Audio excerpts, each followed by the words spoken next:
Hi, I'm Marcus Zylstra, also known as CaptainMeme. I'm a professional diplomacy player, and this is the most exciting diplomacy commentary I've ever gotten to make.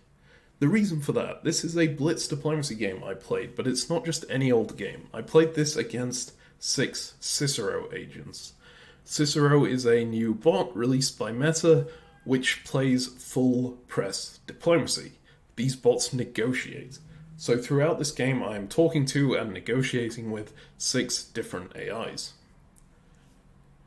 Now, a quick disclaimer before we jump into it here. I have been working with Meta on CICERO for the past 6 months or so, ever since I was invited to do so at the end of the Meta Speedboat tournament.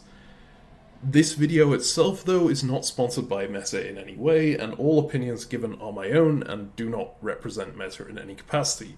They did, however, set up this game for me and allow me to record it, so for that, I have to say a massive thank you. One more disclaimer, the intention of this video is to give you a good idea of what playing against the AI is like. It's not to show you how the AI works or anything like that. If you want to see that, go to the people who actually know about it. Meta AI, I never really got to see the inner workings of it, so I'm gonna stick to what I know in this video, which is the diplomacy itself. So I've already sent my first message to Turkey here, and now I'm communicating with the Austrian. Austria has asked me whether I would like to demilitarize Galicia or bounce in it. Now, Galicia is an important province to both Russia and Austria in this game. It's the gateway to attack the other one. And bounce versus DMZ is kind of an interesting scenario in early game diplomacy. A bounce means that both players attack it at the same time, which guarantees that neither of them get in, but it also locks down a unit from each player in doing so. A demilitarized zone means neither player has to commit anything there, but both players have to basically trust the other person not to go in, since in diplomacy all of your moves are revealed at the same time at the end of the round. Theoretically, you could propose a demilitarized zone and agree to it, and then the other person goes in anyway, and suddenly you've lost Galicia. Now, my approach here is generally, hey, we can do whatever you want to do. Because as much as I'm afraid of Galicia, and the same really goes for Black Sea with Turkey, that's the other important province to Russia in spring 1901, as much as I'm afraid of them potentially getting in and getting the advantage over me, that would mean expending social capital on their part. They would be stabbing immediately, making me aware that I can't work with them, and therefore I'm locking in my alliance with the other player, right? And the other player would know that I would be locked in with them and working against the one who stabbed me. So my inclination is that even if we demilitarize these spaces, these players won't go against me, because if they do, it would be, well, a bad idea. They'd be committing really, really early in the game. However, Austria asks for a bounce anyway. Here, personally, I'm a fan of the bounce if you don't have anything better to do, so I just say yes. Let's go with that. If someone is pitching a bounce to you, you generally want to say yes, because insisting on a demilitarized zone just sounds suspicious. And you'll see that I've put in orders to bounce both provinces here. Now, something you'll notice in the press here is that everyone is being fairly elaborate in their early messages. For example, you can't see it anymore, but I just sent Turkey a request whether they wanted to play a Juggernaut alliance. That's the alliance of Russia-Turkey when they stick together and just roll over the board as much as they possibly can. Now, Turkey sent a reply to that. They could have just said yes, but they didn't just say yes. They said yes, but I think it's best to start small and build it up. Now, that's because the Juggernaut Alliance is one of the most feared in diplomacy. If you run it very obviously from the start, then the other players will generally gang up on you and make sure that it doesn't go anywhere. So there's very good reason to kind of slow it down a little bit. But more importantly, Turkey added stuff to what they were saying. They were saying, yes, but this. They were elaborating on their thoughts in that moment. And this is something that is incredibly important to do in early game diplomacy, and that you'll notice all of these bots doing. For example, here's the Italy chat. Look how long these Italian messages are for Blitz game messages. They're Like, this is a very short amount of time. People could just be replying yes, no, whatever, we'll talk later. They're not. They're being elaborate. That's because the early game of diplomacy is about proving that you'll be a good partner to people. And there's nothing that says you're a good partner better than being willing to share your thoughts at all points of the game. If you go into detail on what you're thinking and why, then people will be more likely to team up with you. Now, in a game where one person is doing that, one of your neighbors, and the other person isn't, for example, if Turkey was saying, yeah, whatever here, and Austria was being really in-depth about what their thoughts were each phase, I'd be tempted to go for a full-out aggressive opening against Turkey and lock in that alliance with Austria early, because I'd be thinking, well, Austria is the person I really want to work with, I have a good idea of that, so I'm going for it now. However, in this game... Of course, all of these are the same CICERO AI, so they're all being that elaborate. And this is the case in a lot of expert games. You find you don't really know who you want to go with right off the bat, because everyone's press is really good. So here you like kind of hold back and don't go for any particular aggressive openings. You're going to be looking further on as to who will be your better ally at a later point, and trying to hedge your bets prior to that point by sort of not annoying anyone. That's the main thing.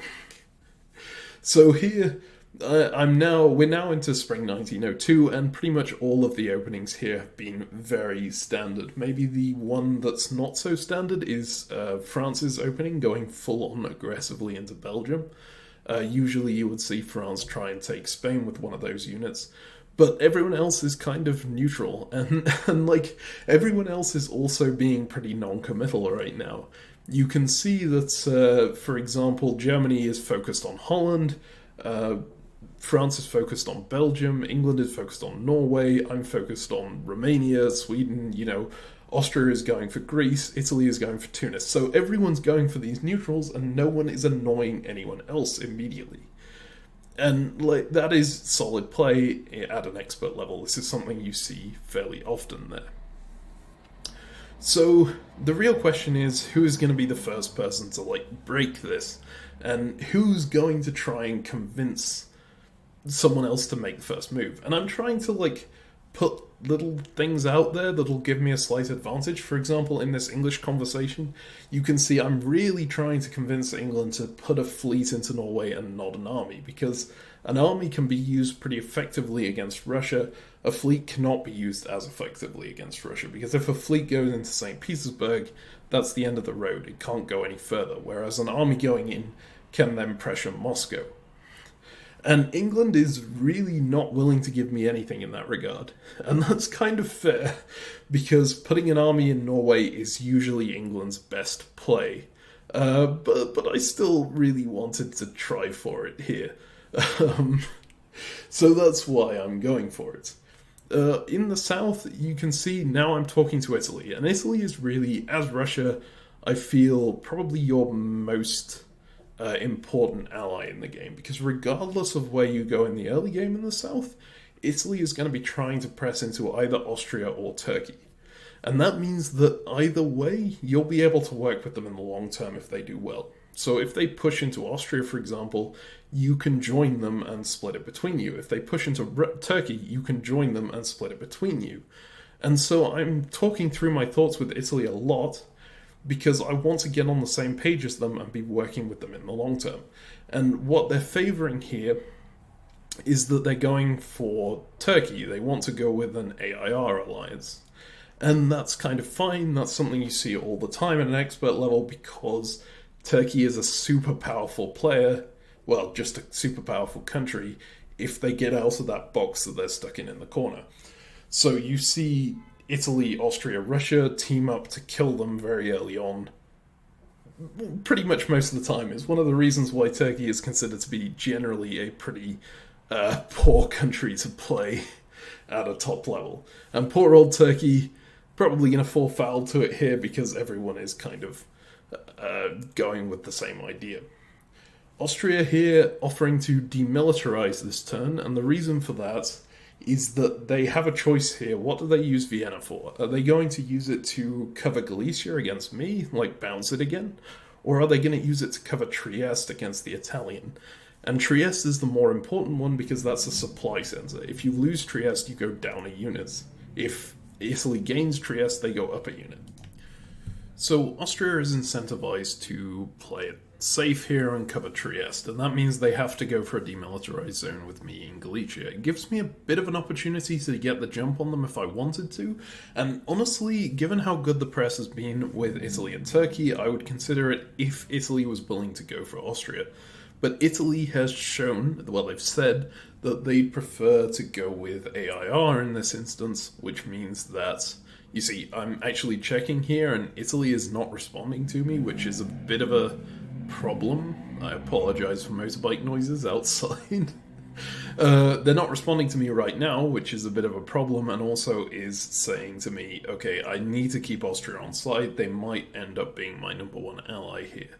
The other thing I've decided to do at the moment is to support myself into Romania. This is just a safety thing. I made a very short attempt at trying to convince Turkey to stay in Ankara, well, to go from Ankara to Constantinople. They didn't take it, they went into Black Sea anyway. I really should have asked for a demilitarized zone there, but in these Blitz games, you don't always have time to think about everything and, like, go for everything you want to go for.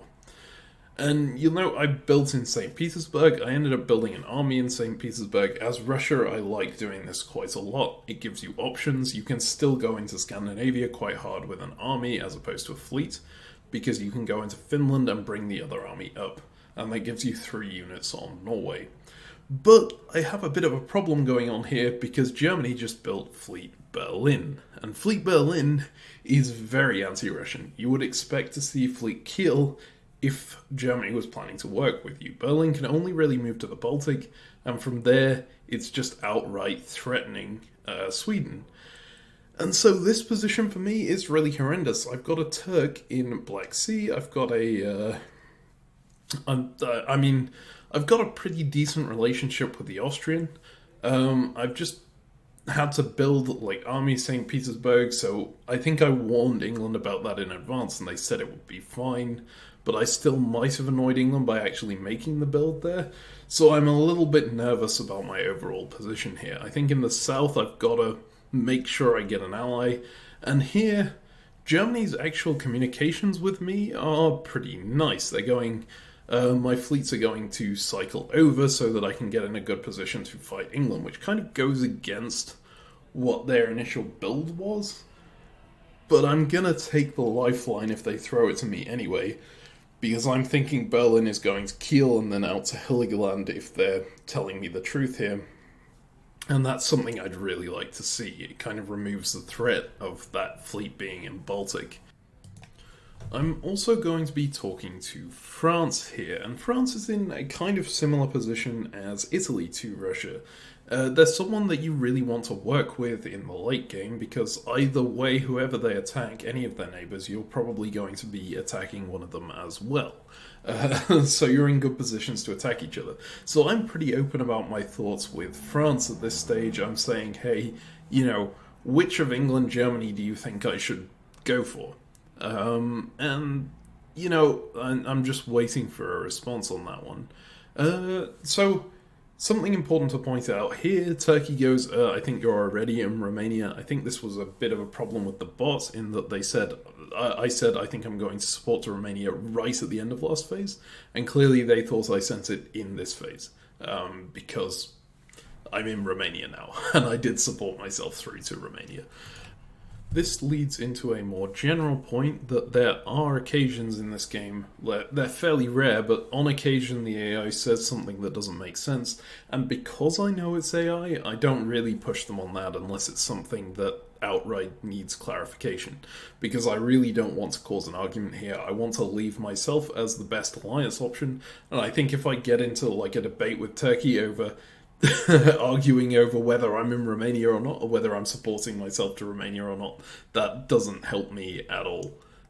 So I just carry on the conversation as though they hadn't said that in this instance. So we got to pivot up north again for a second here because I'm talking to England and France. England is saying they'll go into Heligoland right now, which is music to my ears because if that happens, Germany and England are fighting, and then I'm kind of in the clear up north. I can just pick and choose whatever side I want to, and both of them would be happy to have me as an ally.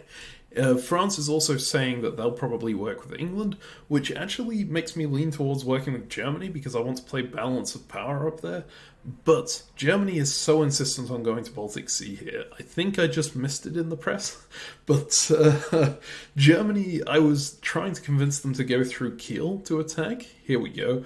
I was trying to convince them to go through Kiel to attack England to make sure that they go into Heligoland, but they're unwilling to go any direction other than to Baltic Sea. And they're not telling me the full reason for that. Like, they're just saying, I need to get it to North Sea, and yeah, that is a reason, but it could obviously get to North Sea through Kiel eventually as well. I think the main reason they're doing this is that Baltic provides them the most options. It lets them go for me if they want to. And I'm really not happy with that. So I'm thinking I need to keep in England's good books here. I don't want to throw away my chance of working with Germany, but I'm not going to go against England. And that's why I end up moving Moscow south. And another important thing that happens here, Austria doesn't reply to my message about a demilitarized zone in Galicia, so I'm very worried about what's going to happen there. I end up supporting myself in. And despite not responding to me about it, Austria doesn't make any moves towards me, so it was like a human player had forgotten to respond to me in that instance. And it causes a bit of a misunderstanding here in that I was like, oh god, Austria is going to attack me. And I didn't actually want to attack Austria, I was kind of just forced to go in because I was wondering, am I going to come under attack from them? And now, of course, they're annoyed because we had that agreement to demilitarize Galicia, and I just broke it. So I'm going to have to try and figure out my way out of this. You'll see in the press in a little while that Austria is really not happy with the fact I've done this, and that's totally fair. You know, we had a demilitarized zone there. I explained my reasoning to them, but you know, we're going to have to negotiate some way out of that. It looks like I'm actually talking about the North first, so I need to discuss the North here, because I kind of just screwed myself. Right. Let's just backpedal a bit. I'm talking a bit too fast here. Right, so if you want to get any kind of handhold in the North as Russia, you kind of need to secure Norway. That's super important. And in order to do that, you usually have to put units in Sweden, Finland, and St. Petersburg. 3 different units. You'll note I just moved a unit from Moscow to Ukraine because of this whole Austria scenario in the south, which prevents me from doing that. So I've kind of locked myself out of getting a good position in the north here. However, I am still seeing this position and thinking, actually, I think I need to go north. And the reason for that, if you look at this press here with Austria, well, that's a bit concerning. I thought we'd agreed to keep Galicia DMZ'd.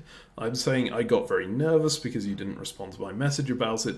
Note the position of the Italian units. They're in Eastern Mediterranean and Ionian. Italy is about to attack Turkey full-on. Austria is going to attack Turkey full-on.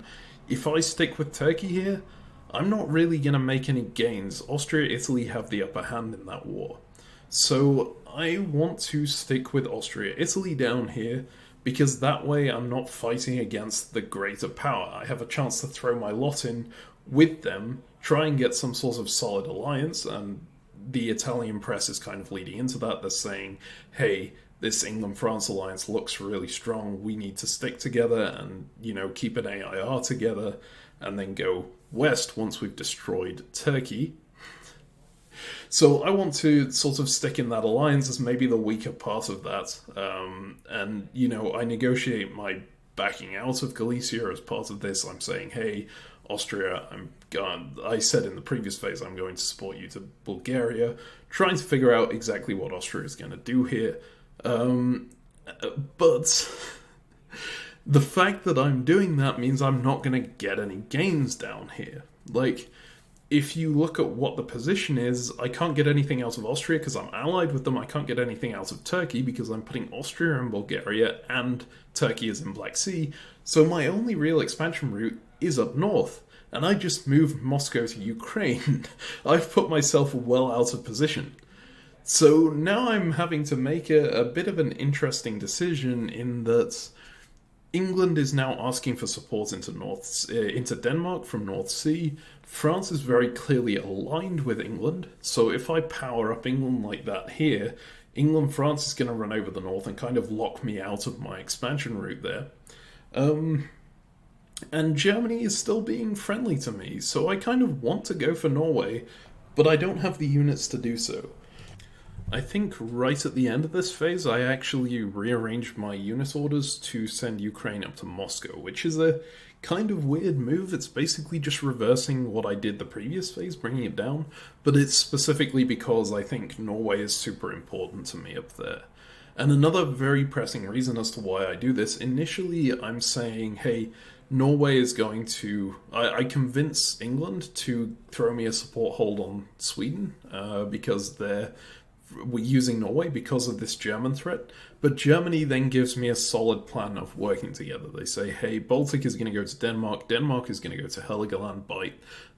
This actually makes perfect sense to me because the French are in Belgium and Ruhr and the English are in North Sea, so it's really difficult for them to hold the lowlands unless they get into Heligoland here. So I end up switching up my orders in the north and saying, hey, I'm definitely going to go in against England. I don't really care that they're support holding me. I'm going to commit up there and take Germany's side because they pitched this pretty reasonable plan to me. And I put Moscow in position to go north specifically because of that. Now I can get units into Finland, I can get a unit into St. Petersburg, and then I can go for Norway with all three. You'll notice through the winter and the retreat phase, there's no press going on. That's because Blitz game happens in a rulebook press environment, which is where you're not allowed to communicate during retreats and builds.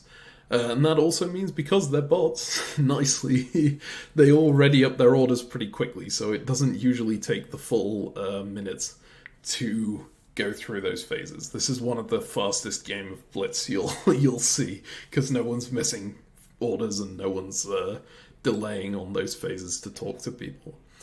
Right, so now you can see I'm going ahead with my plan. I'm going full on north into St. Petersburg, into Finland. I don't really bother talking to England this phase because I've just stabbed them. And this is a kind of interesting thing that I'm doing specifically because it's a bot. Sometimes I don't really want to talk to someone I've stabbed. I do that sometimes in ordinary games with ordinary players as well, in that I'll kind of just shut down, because sometimes when you talk to someone you've stabbed, it just makes things worse, right? You're giving an excuse that they don't want to hear most of the time. So oftentimes, even though most diplomacy players will recommend against it, it's better to be silent than it is to actively talk to people that you're planning to attack anyway. So I'm pretty heavily committed in with Germany at this stage. And in the south, I have a really awkward position right now. You can see the moves that I'm going for. I'm going to go Armenia to Black Sea. The hope there is the Black Sea covers Ankara, and therefore I get Armenia into the Black Sea. I'm also putting Ukraine to support Romania, because I don't really trust the Austrian in this position. I'm a little worried. They have 3 units around Romania. They could just continue in their alliance with the Italian and attack me at the same time. However, I'm just putting faith into this alliance because Italy seems very in favour of the AIR, and it's kind of all I can do at this point. There's no way I can make progress against Austria if I... even if I really wanted to right now. If I align myself with Turkey, I'm kind of just throwing him with the loser, and that seems like a really bad idea. All I really want to do is make that gain in the north, try and strengthen my position up there, and stay in a decent alliance in the south, so I'm not losing any supply centers. My position in the south would be a bit stronger if I'd gone with my initial moveset from last phase, which was Ukraine to Sevastopol instead of Ukraine to Moscow. But as I mentioned, I really wanted to get that unit up to the north side of the map. This is actually something I learned from Diplodocus, the Meta's gunboat AI. Putting pressure on the opposite sphere when you're kind of stalled in your current sphere is much better than trying to turtle up and be defensive as Russia. It just works way better.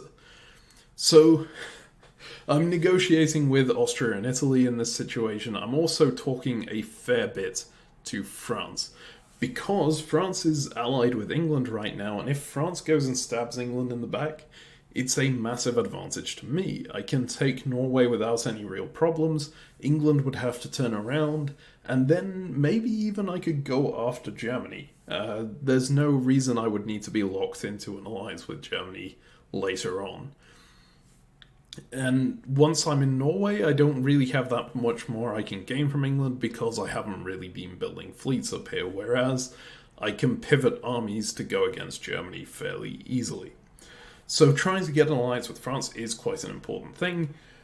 France wasn't really hearing it at this point. They considered their alliance with England to be way too valuable, and in fact they were even saying to me, hey, could you support England into Denmark? Which I was just not okay with doing. The reason they wanted me to do that presumably was because the most likely unit that Germany would take off after I stabbed them in that way would be Ruhr. They'd throw away their line with the French because it's me and England who are annoying them, it's not France. So I'm very much unwilling to do that, and I tell France that. I say, hey, you should go barrel up into North Atlantic Ocean. Go for Liverpool. It's wide open for you. You can make it. And they're just saying, no, I'll wait until the fall to do that. And they are staying in position to do it. As you can see, they held in Mid-Atlantic Ocean. They held in Spain. They're ready to stab England. But they're not going to do it at the time I want them to do it because that would provide me a massive advantage. And England here pulls all their units against me and against Germany. They are now in the Barents Sea, they're in Norway, they're in Skagerrak, they're in North Sea. This is a really bad situation for me. They even bounced me out of St. Petersburg, which means I can't really do anything up there. But that part ends up being okay because Austria just stabbed me. If you look at the south of the map, my fears down there were correct. I did manage to get into Black Sea, which is nice. The beta of Turkey going back into Ankara with their fleet worked out. But Austria stabbed, they took Romania, and there's no way I'm getting that back. They could just enter Galicia support Romania, Serbia support Romania here, and, they'd be completely safe against any attack I could launch against them. This is the problem with an Austria-Italy-Russia alliance. Once Austria has managed to get into Bulgaria, they can make more expansion. As you can see here, they're still planning to work with Italy. They want to take out Turkey, but the fastest expansion for Austria is going to be killing Russia. They can go for Romania, they can go for Warsaw. That's much faster for them to get than anything that requires a fleet, because fleets, as Austria, are really hard to get out into the positions that you want them to.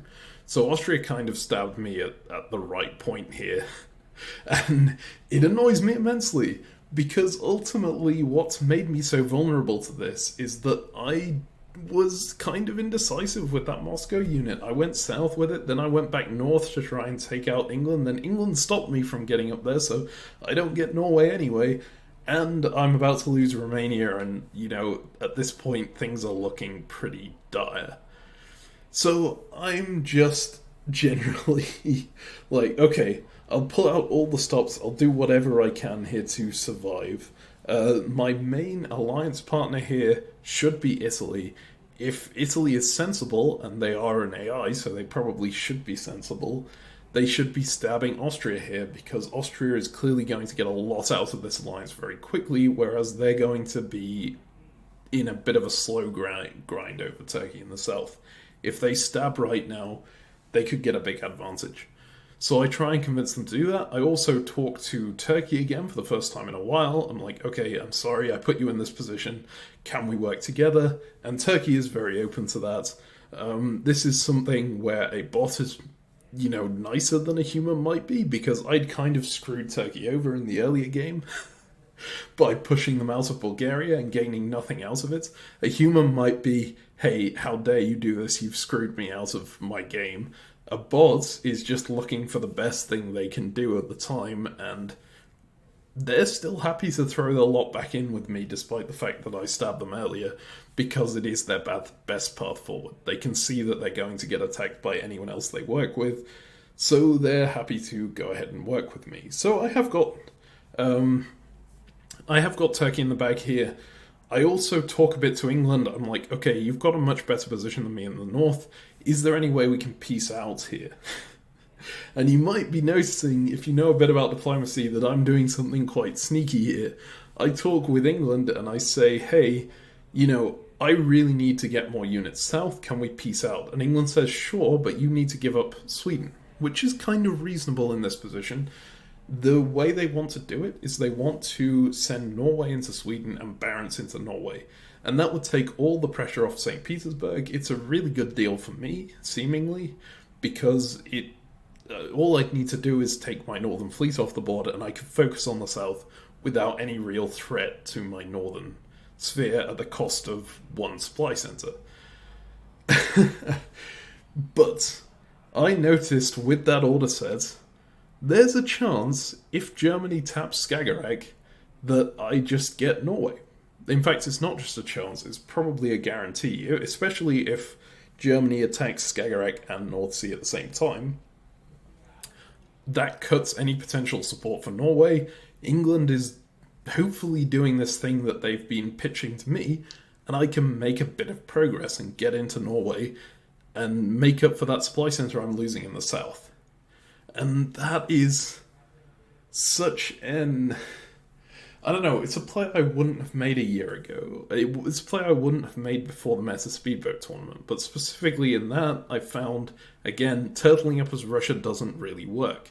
I'd buy some more years of survival by going for this plan with England, but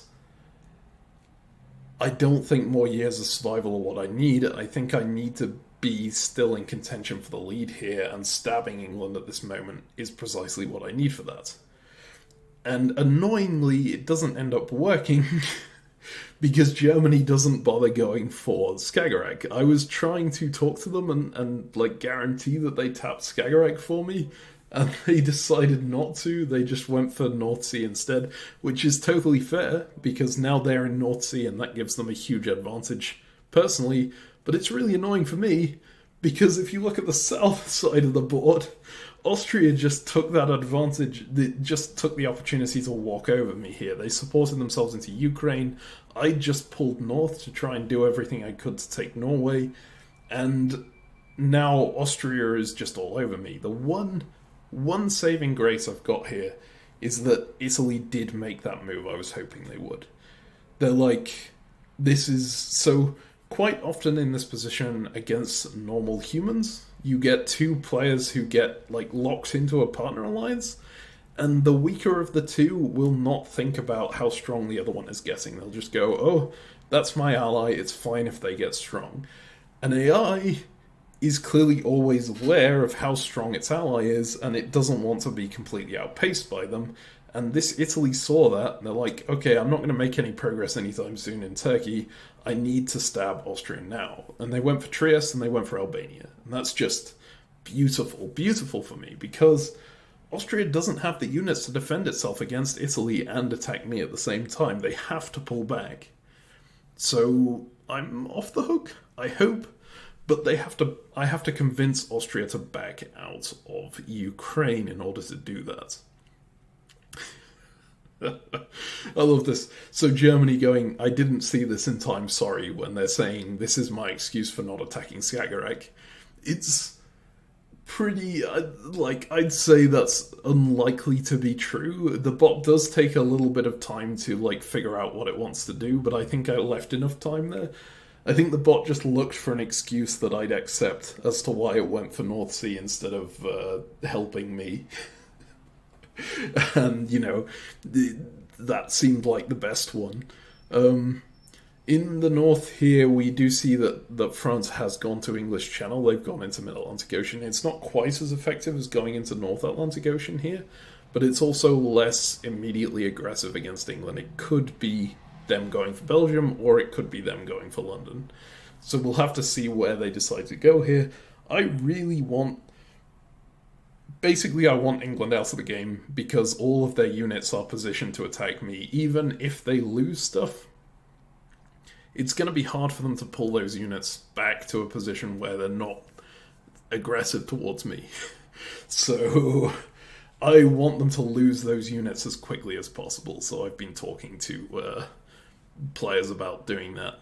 If you look here, Germany is proposing that they cut Skagerrak for me now that they don't have anything better to do with it, which is definitely what I want.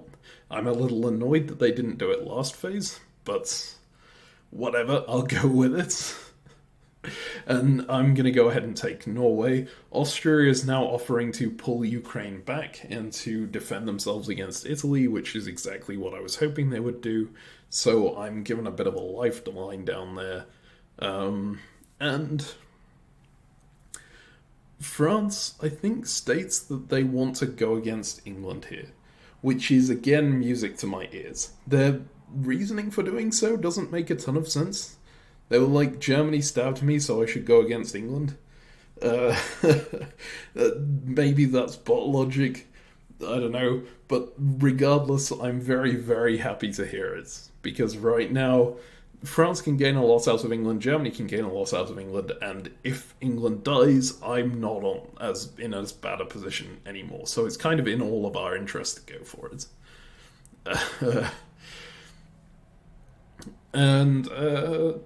Yeah, I guess the last thing I'll talk about this phase, maybe not the last thing actually. So I'm doing this kind of self-bounce over Moscow. It's an interesting little maneuver that you might not be aware of if you're new to diplomacy.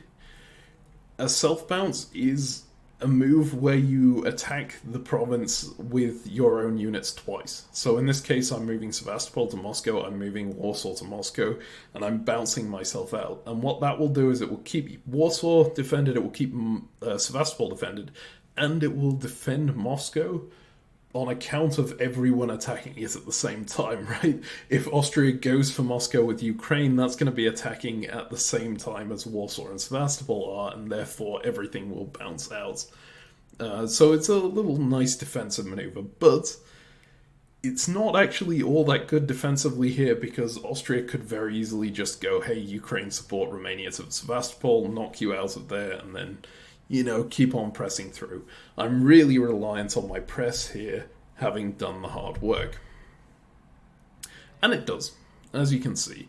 Ukraine retreats to Galicia, Romania retreats to Budapest. Austria actually manages to take Ionian at the same time. They're reversing full speed. And so I've got a bit of a lifeline in the south. That's what's happened down there. I managed to... The fact that Italy came in and stabbed Austria was just a lifesaver. If that hadn't happened, I would be dead. I'm fairly sure. Austria is now in a really, really bad position because Turkey was able to follow them out of Bulgaria here. And even though they've taken Ionian, even if they do manage to take an Italian centre in Naples or Tunis, quite an important part of diplomacy is trying to clump your units together so that they can work together defensively or offensively.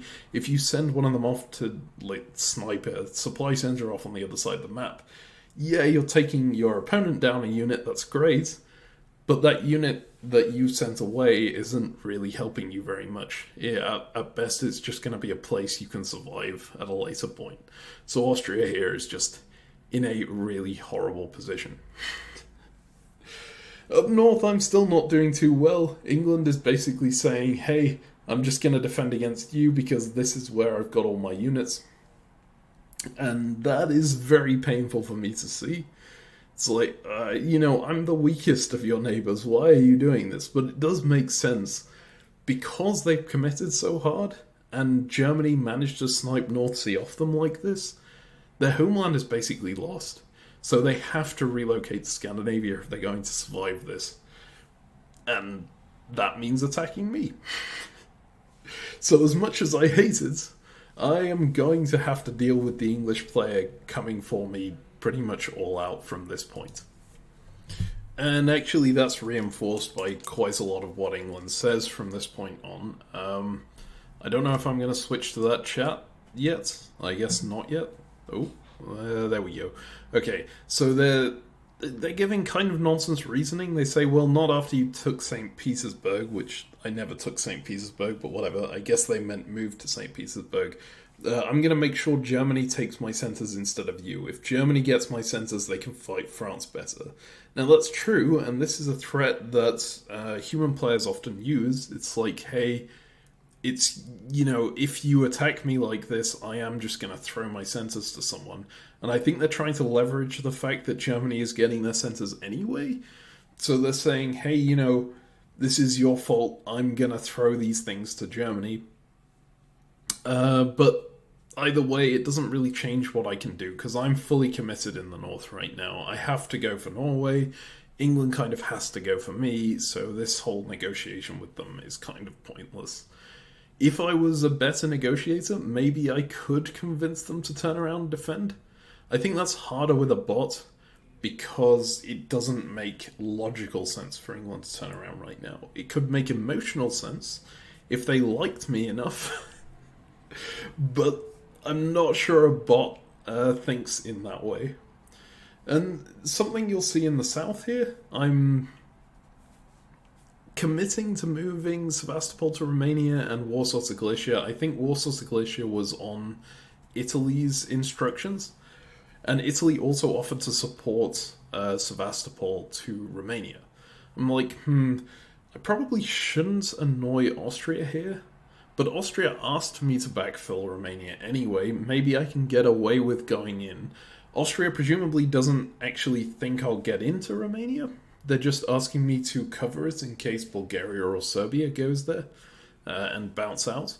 But with the Italian support, I'll get in. And I'm thinking, hey, maybe I can kind of spin that as I didn't anticipate the Italians supporting me. It's not my fault that I get in. And that would probably never work against a human, but I was kind of hoping it might work against a bot, giving that as an excuse. And it gets me a supply center, which is just really important at this stage in the game. I need to get a build from somewhere. Clearly England is being obtuse with Norway and just not letting me kill them. How dare they not let me kill them like that? And so Romania is kind of my best hope of that if Italy is actually planning to support me in, which I hope they are, because they said they would. So I think France was also asking me, hey, could you go in and attack Germany for me? Because Germany has just walked into Burgundy. They are basically going all out. There's going to be war here, and my support could tip the balance in said war. Germany manages to snipe Marseille here, they guess right against the French. And therefore Germany is now kind of superpowered in the West. There's no one really able to attack them. They've managed to get a super good position over there, and I'm the only person who can really go against them here. And I just sniped Romania off the Austrians. So the Austrian just retreated into Ukraine. They had the option of either doing that or taking it off the board. I think they decided to go for the retreat into Ukraine because I'd been the one who attacked them. And then they end up taking Greece off the board. So I'm basically completely preoccupied. I can't go for Germany at all here. I really want to go for Germany because I think they're going to win in the West if I don't. But I can't do it. I have to defend myself first. And here is kind of where I'm trying to do my bot exploitation on the Austrian. I guess I don't send the message there yet. But I say in a second that I didn't know that Italy was going to provide the support to me uh, to Romania to see if the bot will buy that and say, oh, okay, it's not your fault, I'll piece you out. And the bot does not buy it at all, if I recall correctly. They're just like, no, screw you, I'm gonna attack you. uh, which is the same response a human would make in that situation. If you're basically in a position like this where your entire game is falling apart, you're relying on one ally, and that ally stabs you in the back, you probably just go to screw over that ally, well, that previously an ally. And that's exactly what Austria does here. They retreated into Ukraine, they keep Galicia on the board, they get rid of Greece. So they're basically saying, hey, Italy, go ahead and take whatever. I'm going to try and survive in Romania, Sevastopol, Warsaw, that kind of area. I have a saving grace again. I've still got Turkey on side. They see Italy as the bigger threat here, so they're building fleets in the south. They're going to try and push out as much as they can. England took off Norway and Barents, which is an interesting decision. I I think the reason that they did that is because Germany and France are clearly fighting, so they're thinking, okay, my unit in London might be able to stay on the board and participate in that fight on one side or the other, and therefore secure my uh, survival in some way. And yeah, the North was always going to be a bit of a problem once they lost at least one unit, because it was 3 versus 3 for a while there. Now that I've still got St. Petersburg, Finland, Sweden, at the moment they took off a unit, they were probably going to lose Norway. So yeah, on reflection, taking those units off was probably the best idea. I'm still very worried about Germany. You can see here, I'm talking to France about that. I'm saying, hey, yeah, I would really like to see Germany falter here. But I can't go for them because of this Austrian. I need to deal with this Austrian first. And I asked the Austrian, what are you planning to do with Ukraine? Here's the message I was talking about. I didn't know Italy was going to support me into Romania. Austria is just like, I'm going to attack you.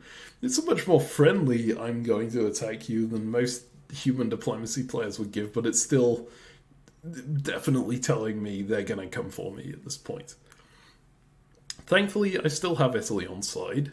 They're not. They just supported me to Romania. They're still happy to work with me, especially considering that, they're planning to gain Vienna and Budapest, probably Greece as well, and then they can go for Turkey and not get involved with me, and that's kind of fine. They'd be huge at that point, and I'd want to try and counterbalance them. But I'm incentivized to let them do it for now because those Austrian units are coming for me. So as long as Italy takes those centers, the unit in Ukraine dies, the unit in Galicia dies, and then I can finally reposition myself and manage to start pushing back. So interestingly, you might have noticed this when I was looking at the German conversation. It's not up right now, but hopefully it will be in a second.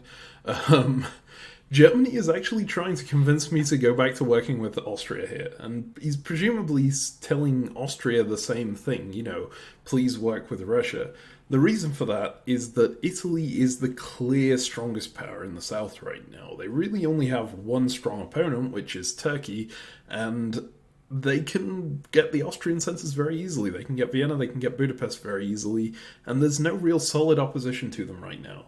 So Germany's the kind of main power in the north, Italy is the main power in the south, and Germany really doesn't want Italy to do well, because as long as this kind of chaos keeps happening in the south, Germany can grow without anyone really contesting them. If Italy gets a solid position, they can go for Germany, and then Germany might end up actually having someone fighting them and contesting them for the win. Right now, they're well ahead. And Italy, I think, was trying to convince me to do the same thing with Germany. They were basically saying, hey, Germany is super strong, you need to go against them. And I'd actually quite like to do both. I'd like to take Germany down a peg, and I'd love to take Italy down a peg, but it's all about Austria right now. Austria is in Romania, they're in Ukraine, they're in Galicia. This is all a real problem for me. And this is possibly, I mean, so here's a position where it's really a bit of a 50-50 coin flip, right? I've got Moscow, Warsaw, Sevastopol against Galicia, Ukraine, Romania. Assuming Austria is going to keep on attacking me as well as they can go for Sevastopol here with 2, or they can go for Warsaw here with 2. And I can only defend one of those things. I have Moscow, which can support hold either. So I have to correctly guess which one they're going to go for here. And that might end up being super key, because if this is the phase where Austria is going to lose everything otherwise, they've lost Budapest here, they've lost Vienna, and they've lost Greece. There's nothing they can do to get those centres back. So they're going to keep Romania most likely. Whether they get one more centre or not is probably going to be the difference between whether they keep attacking me or whether they just fizzle out of existence. If they can keep 2 units on the board, they can keep being annoying. Ultimately, it wouldn't destroy me. Like, I'm outside of the action enough that I'd be fine. Italy is the strong power in the south, and they're far enough away from me that I don't need to worry that much about them. But it would successfully take me out of any kind of contention for the win, because these games end in 1908, and if Austria is attacking me with 2 units, I can't really get to those extra supply centres that I need to. I can't threaten Germany, I can't threaten Italy, and those are the people I need to be able to, take down a peg. And you can see that Austria here is basically saying, hey, the reason I'm doing this is that this is my only way I can survive. And that kind of makes sense. Italy was in a really strong position around them. There was no way they were going to live in Vienna and Budapest and such. So going all out against me might have not been a revenge thing after all. It might have just been, this is the position where I can survive. There's no other way I can do that. So in the north, something you'll notice I'm doing here, I basically say, hey, England, you've got a fleet in Skagerrak, yeah? You just got your unit in London blown up by the French. They clearly decided it wasn't worth keeping you there over helping against Germany, which I think is a little questionable, but it was their decision at the end of the day. I say to England, hey, you've got this unit in Skagerrak, it's not going to go anywhere, you're not going to survive unless we work together. I could support you into Denmark. And England says, sure. They say, yeah, that sounds really good to me. I'll go for that any day of the week. And, here, if you have nothing else to do, I'd accept it. And this is, again, where they might differ from a human player, because a human player in this position, they'd already committed super hard against me. They were basically suiciding in on me.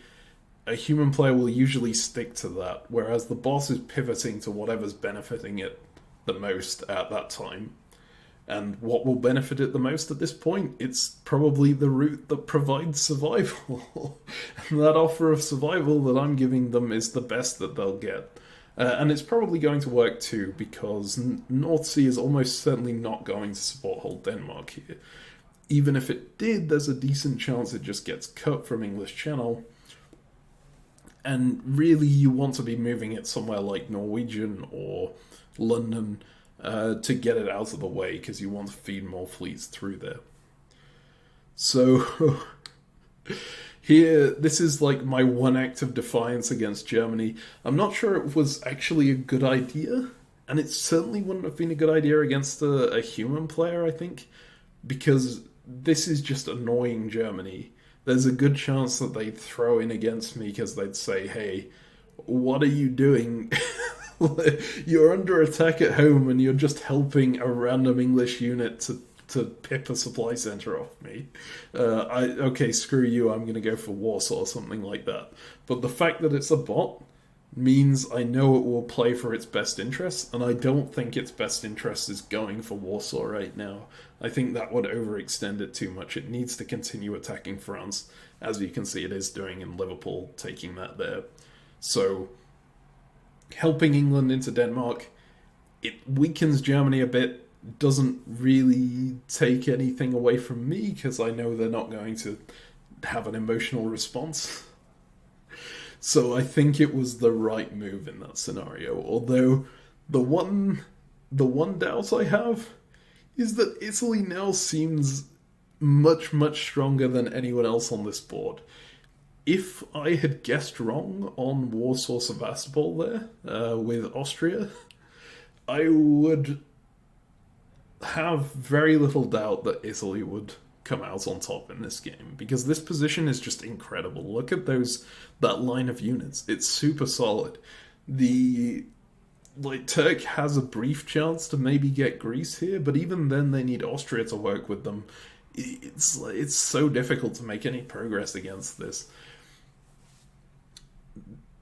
So really we need to try and shut that down as soon as we can. And Turkey recognizes that. And interestingly, Austria recognizes that too.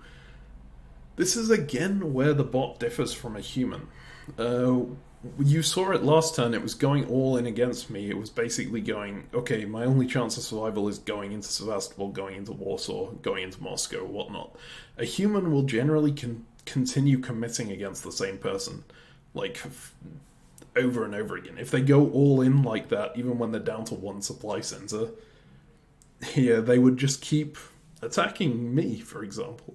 But in this position, they realize, hang on, I'm not going to get anything more from there. There's no way I can push into Sevastopol. My best bet is if I survive myself in this supply center, and the way I can do that is by helping against the big player. I can just support these people who are trying to hold out against the power that's trying to kill me. So the Austrian offers to help us here, which is incredibly useful. The fact that they can cut Serbia here is key to Turkey getting Greece, and that's just huge. It's absolutely huge because it means that we can make that bit of progress before Italy's line is fully closed off. Anyway, this is where being Russia leads to a super interesting situation. If you look in the north, Germany is the strongest power there, although they're not as strong as Italy is in the south. But as Russia, I have a hand in both spheres. I have the power to influence things to go a little bit against Germany. I can't really do a ton, but I can support England and Denmark, which is exactly what I'm doing, to slow them down. In the south, I can push against Italy and try and, make sure that they're a bit weaker, work with Turkey to make a bit of progress. And in a normal game, it might be a bit risky to do both of those things, because Germany would want to kill me, Italy would want to kill me, and, take the pressure off. But when you're playing against AIs, they're both more concerned about the actual win than the immediate moment. They're looking at the big picture.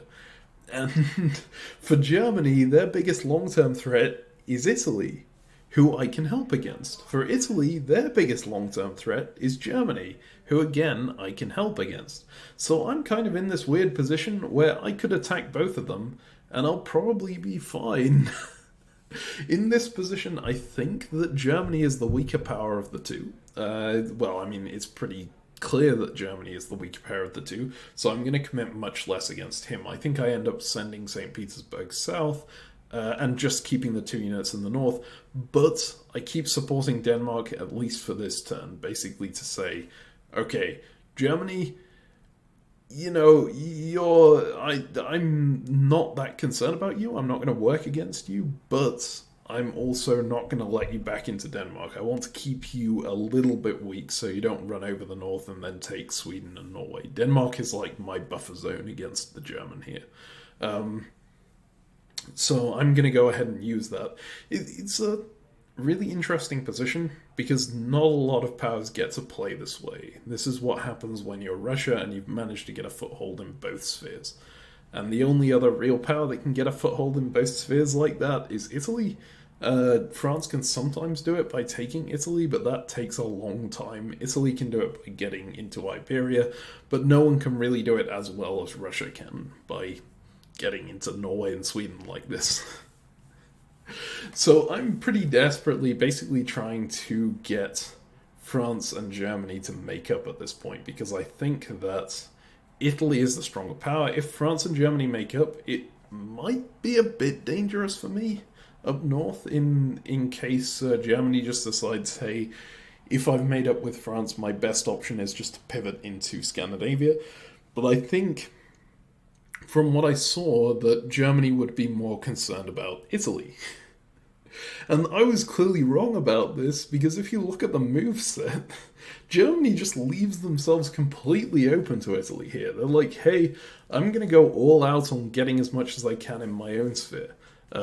They go for Gascony, they go for Kiel, they go into English Channel. They basically leave Munich completely open and then saying, okay, Italy, you can get that. And, like, it took me a while to get why this was a play that they would make. It seemed really weird to me at the time.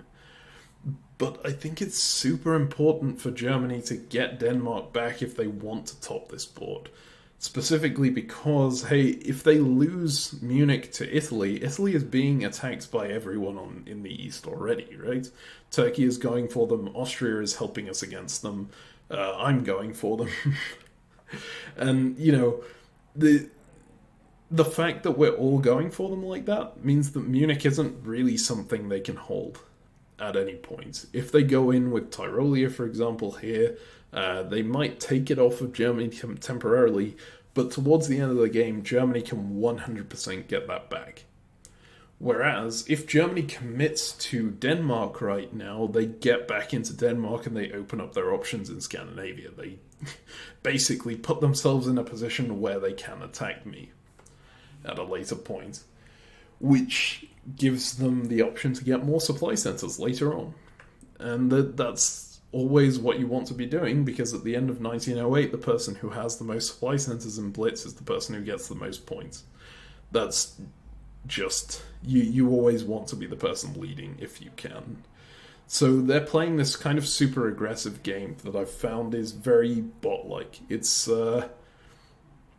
very sensible, and it's kind of unintuitive, which is exactly why I call it bot-like. It's not bad, but it's not something you'd expect a human to do, just abandoning their front in the south like this and going all out for somewhere else. But all in all, what that means is Italy is now even more of a threat, and so I have to commit in the south hard to defending it. I'm saying, hey, you know, Austria, I'm going to double support you in Rum. I'm going to go into Cilicia to try and get these Italian units surrounded. Turkey, great job.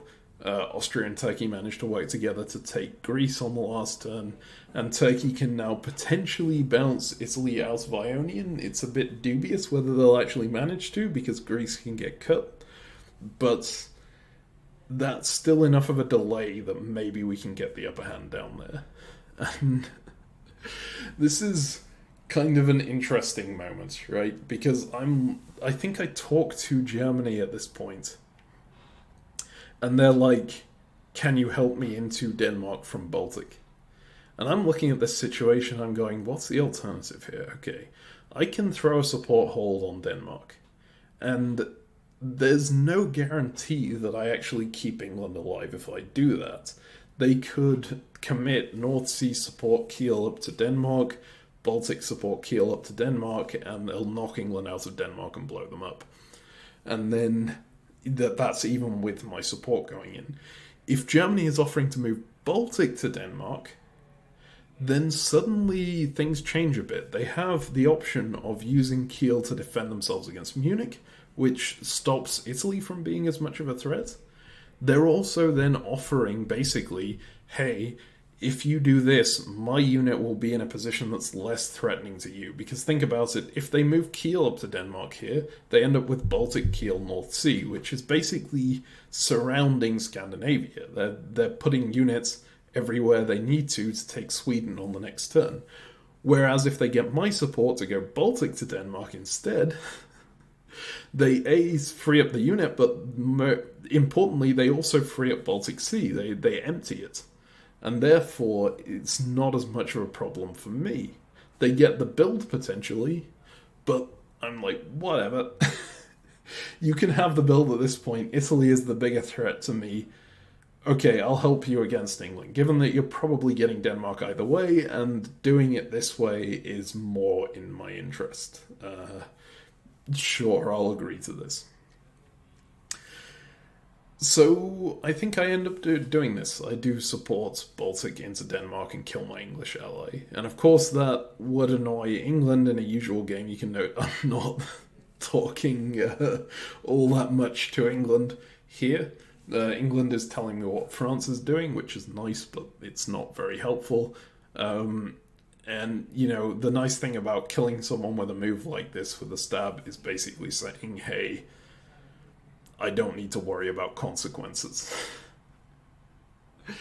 And so Germany goes in here with Baltic. They manage to take Denmark. They actually lose Munich to the Italian anyway. And they lose Marseille at the same time because Italy is doing a balance of power play. They're basically saying, hey, Germany is the biggest threat to me. Therefore, I'm going to continue basically taking out Germany however I can. I'm going to support France against them. That'll help France maintain their units up in England.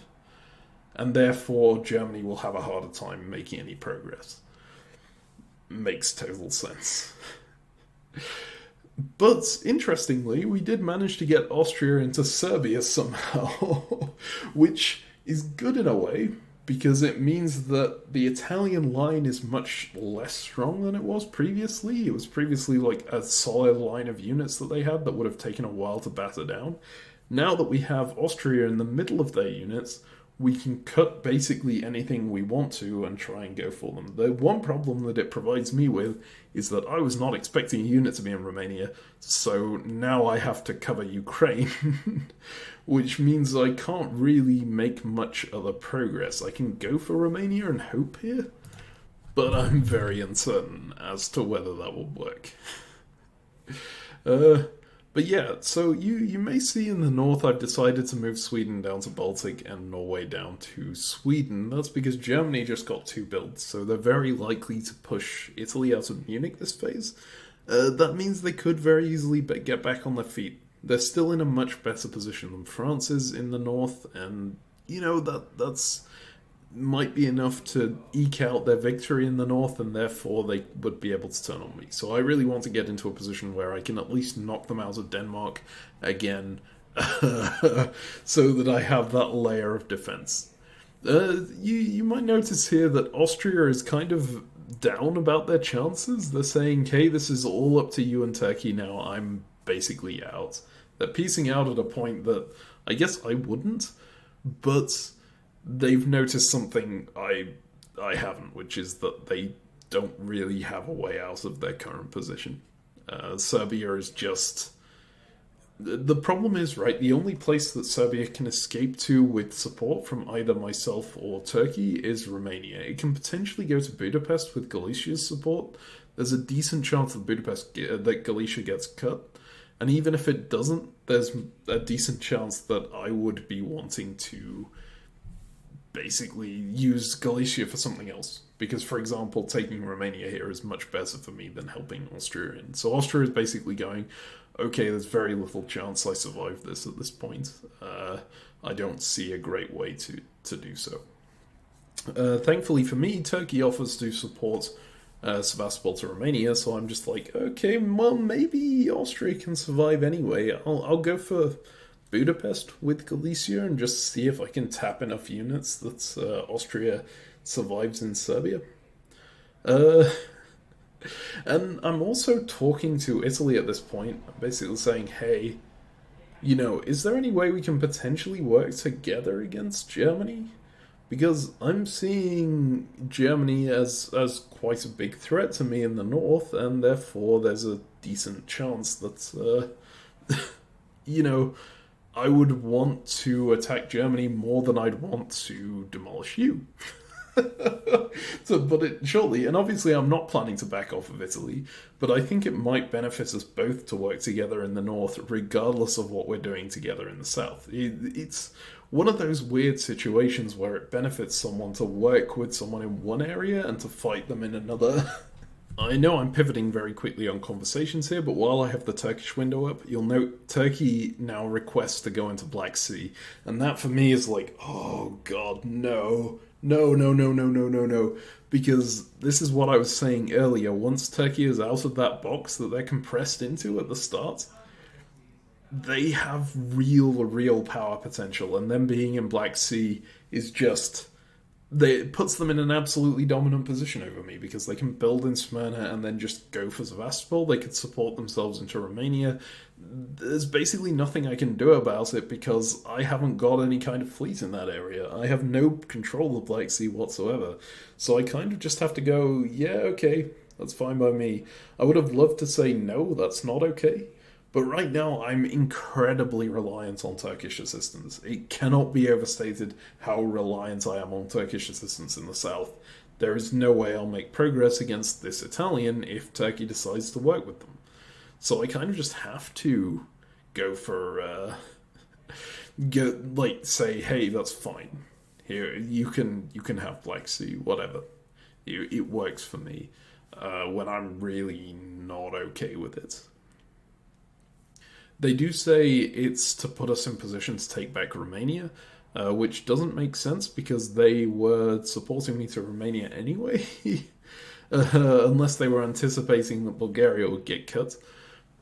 So that logic didn't make sense. I think their actual reason for wanting to be in Black Sea was that they can project power over me. They can basically say, okay, I can attack Sevastopol whenever I want to now, and, there's nothing you can do about it. But they don't outright say it like that because why would you, right? If you're working with someone, you can say, and they can't do anything about you going to a power position, you can just say, hey, I'm going there. And, keep it nice, keep it friendly, talk about it like, hey, it's your option too. I'm going to ask you and say, as long as that's all right by you, but I'm really going to go in anyway because, what reason do I have not to? So now I'm very worried about Black Sea, and I think I might end up covering it with Ukraine this phase. I don't remember. But, there's not much I can do if they're going to attack me, so I kind of have to stick with them anyway. Here, I have just walked into Denmark. I remember I asked Germany what they were going to do with Denmark on the previous phase, and they told me the truth. They said they were going to go to North Sea.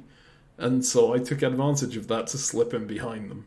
And here, this is one of the few exceptions where I stab someone and then I message them afterwards. Because here I think it's super important for me to stay in Germany's good books, which means I really shouldn't have gone into Denmark in the first place. But, Germany can very easily just go, hey, I'm going to take Denmark back or I'm going to snipe Norway here and you'll have to take a guess as to whether you get it right or not. Whether you manage to defend them at all. I would really prefer to get into a position where Germany is not a threat to any of my Scandinavian centers. So if I can piece them out right now, if I can talk to them and say, hey, I took Denmark, but we're still good, right? It's just one center, you're doing pretty well up there, then it's fine. And they say, hey, if you destroy the fleet, I'll be able to send an army south to help you. So it's not saying, yeah, it was okay, but it's saying, look, you're in this position now where you're in Denmark. I can support myself into Denmark and then, knock you out and make you disband. And if you let me do that, then yes, we can work together again. And that's a pretty nice, it's not a bad offer if I absolutely need Germany's assistance here. But I'm looking at the board and I'm thinking, I don't know if I want to go with that. Germany's about to take Munich back. They can take Portugal for free right now. They can defend Brest still with Gascony. They have a bit of a bad situation in the north with Edinburgh and Liverpool. But I don't want them to get this strong. I still want to be able to protect my centres. But I'm going to say to them, yes, that's fine. Then I know that if they're going to attack me, they're going to do it by supporting Kiel up or supporting North Sea into Denmark. They're not going to go for Norway, which is the other potential route of attack. so I can successfully defend against them. So I'm gonna, like, basically say here, alright, I'm gonna manipulate Germany in this instance. I'm gonna, like, agree to something I'm not actually agreeing to, and lie to them in that respect. And it costs a bit of social capital. Basically says, hey, Germany is gonna trust me less in future. But that's less of an issue with a bot than it is with a human, because the bot is going to act in their best interest in the future, most likely. Whereas a human might go, screw you, yeah, we're done. So here we see again Italy basically. I get the conversation going with Italy again, saying, hey, interesting position, maybe we can work together. Like, I'm trying to hint that maybe we can work together against Turkey, because Turkey is now in Black Sea, and if you give me a couple of things here, maybe we can figure it out. And Italy is just immediately like, work against Germany, would you? They're my main opponent. I really want you to be doing that. And it doesn't matter that you're surrounding my supply centers, as long as you're working against Germany, I'm kind of fine. This is interesting. Okay. So I end up covering Norway after all. That's not what I remembered doing. I guess I changed my mind at the last moment here. Why did I do that? Man. I guess if Germany was going for Denmark, I could have blown it up here. Maybe I considered Germany's help to be more valuable at the last second. That's kind of interesting. But Germany doesn't end up going for Denmark with supports anyway. I end up keeping it. So it's the same end result, which I guess is why I forgot that I did that. Man, I apologize for how unthought through these commentaries are. I'm still getting used to doing the Blitz ones. So it's a lot of thinking on the spot about what to talk about, and in this case I guess I'd forgotten what I was doing. So here I decided to build Army St. Pete instead of any kind of fleet. The reason for that is that we're in winter 1907. We're going into spring 1908. And as I said earlier, Blitz games end in autumn 1908. Or after autumn 1908, basically. I've got 2 more phases of movement, which means if I build Fleet St. Petersburg North Coast or Fleet St. Petersburg South Coast here, the furthest they get is Baltic Sweden in the case of South Coast, or Norway. Well, it could get to Norwegian or North Sea in the case of North Coast, but they're not supply centers, so they don't matter at the end of the day. Right now, my objective in the north is basically keep what you have. That is imperative. You just need to hang on to what you've got there, because there's no chance of really expanding your control up there. Just try and hang on to everything. And an army is going to be best for that. In this case, maybe Fleet North Coast would have been better, because I could have cut North Sea with it. But army could go to Finland. It gives a few more options. So I'm going to go ahead and do that. And you can see here I'm still attacking Italy. And all this time I've been aligned with Turkey. And Turkey again still has power over me. And this is maybe one of the downsides of the Blitz format, is that if... Well, it's not a downside for me in this position, but in long-term format here, Turkey would be in a pretty awesome position. They have power over me. I'm kind of forced to go for Italy still. They can continue working with me. They just need to find a place to pick up a supply center, which would be Serbia. They'd need to insist on support for it there, but I'd have to give it because I don't really have any other option but to work with them right now. And no one can really attack them. The only person who can attack them is Italy, and I would have to work with Italy, and doing that would be incredibly dumb on my part. No, I'll get back to that in a second. I just noticed Germany saying, hey, can I have Denmark back now, please? And this is another thing where I'm like, hey... I'm gonna do what I can to just see if I can hold it with my press. If I can say, hey, yeah, sure, I'll give it back to you in the fall, that gives me time to maneuver into Sweden and Norway. It might make Germany think that they have the opportunity to do something like North Sea into London with support from English Channel, or English Channel into London with support from North Sea in the spring, and still pick up Denmark in the fall. And if they do that, then they lose their opportunity to take it. So I'm going to play into it and say, hey, yeah, I'll do this. But anyway, in the south here, Turkey actually pitched a really interesting strategy, which is going to Tyrolia. That wasn't something I was thinking of. I was just thinking, let's batter down the door in Vienna and Budapest and just get something eventually if we try it. But this move into Tyrolia is really good, actually, because it still gives that same power over Vienna and Budapest, but it gives the extra option of going to Venice. It also gives the possibility of even pivoting and going for Munich if Germany is the stronger power after all. Why am I moving to Moscow? Oh, okay, yeah. So I moved to Moscow because in this position, there's a chance that I end up with Sevastopol completely undefended, right? If Sevastopol actually manages to move up and Romania moves out. Just like, I do not want to end up in that position. I am just going to go down and reinforce it. And I'm not sure if this was the correct move, because I think that was kind of... oh man, I'm just looking at this now. Okay, this is really derailing my commentary. But Germany also proposed the move to Tyrolia, which is very interesting because I guess it means that they both the bots think it's my best move and are pitching it to me. So I think it's unlikely that Sevastopol would have been left open here. So I really shouldn't have bothered going down to defend it with St. Petersburg. I should have kept that up north and gone to Norway. As per the original plan, just making sure that I keep everything up there. But sending it south was the move I decided to make at the end of the day, and as you can see, it actually made even less sense because this I ended up supporting Hold Romania instead of trying to move out, based on last-minute conversation with Turkey. So, yeah, and this was a situation, you can see Denmark got dislodged in the north, where I was in...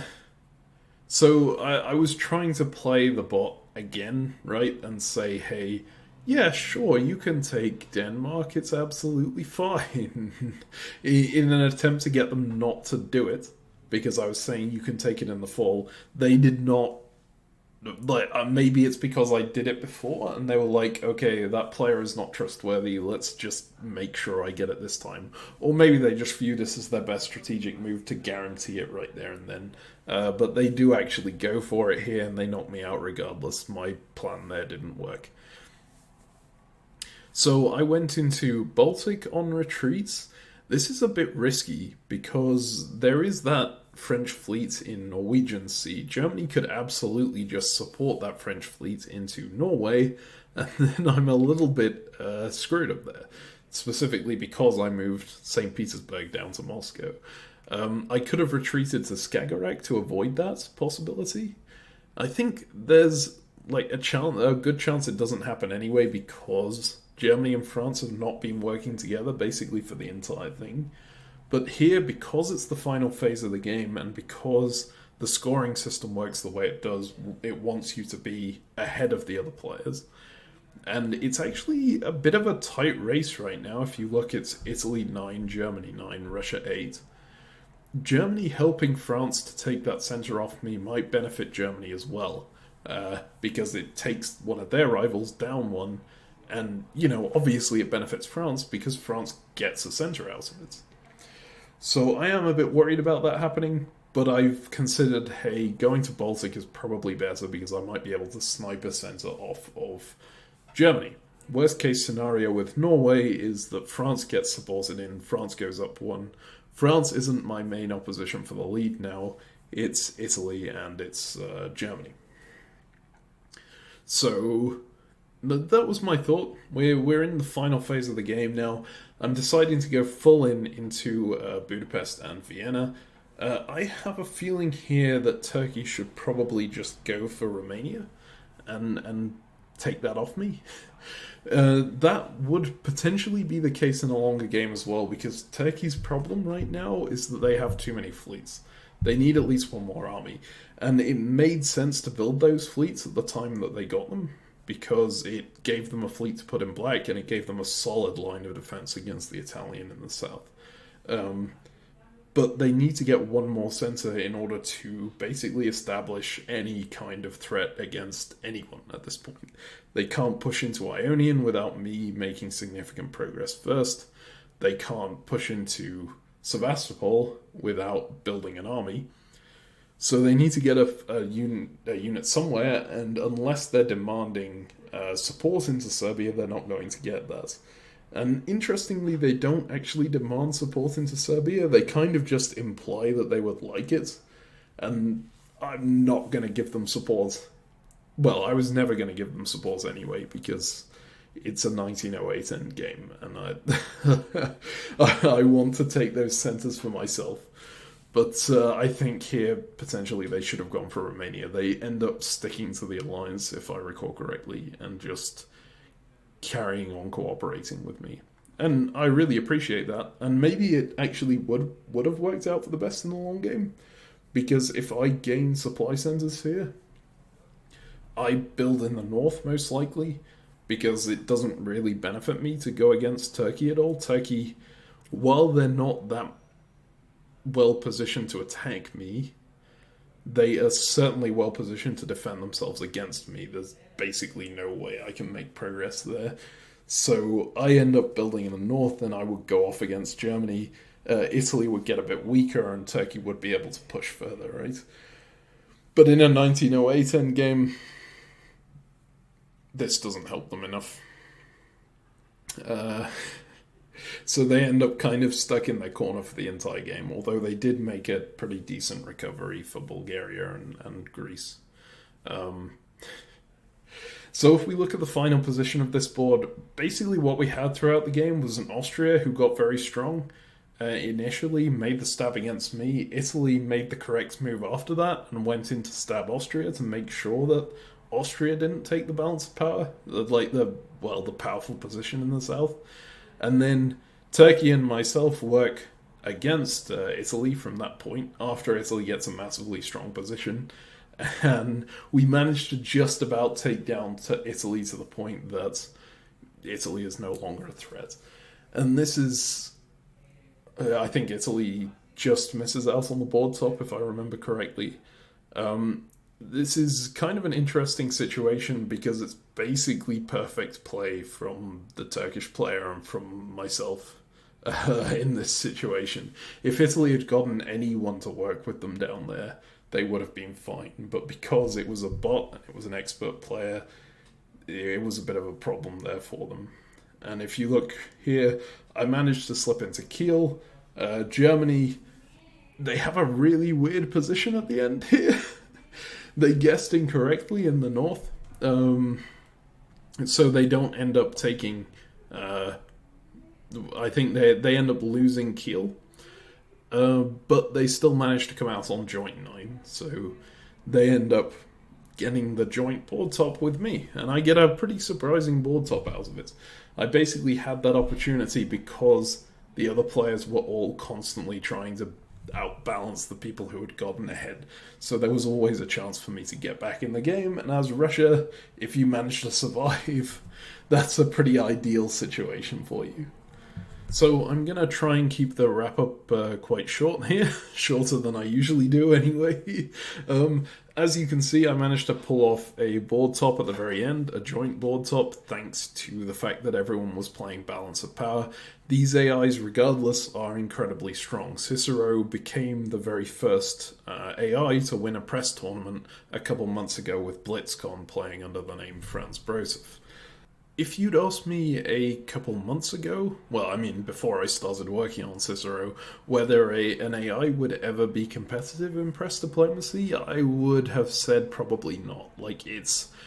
Unless you had some kind of interface where the negotiations are strictly limited to, I propose this move here, or whatever, That maybe they could have managed. The fact that it works in an actual language setting is absolutely mind-blowing to me. I think I maybe didn't give enough attention to the actual press in this video. As you can see, I kind of skimmed over it quite a lot in favor of talking about the tactics, because that's what I usually do in these kind of commentaries. If you want to ask about anything specific to do with the press, feel free to do so in the comments. I'll be happy to answer, and that goes for anything to do with the bot as well. Where I can't answer, there are going to be some subjects where I say, I don't know enough about this subject to do this. You need to go and ask the actual AI researchers. But it's been absolutely fantastic to be able to play against these bots. Just the fact that this bot is in existence at all is incredible to me.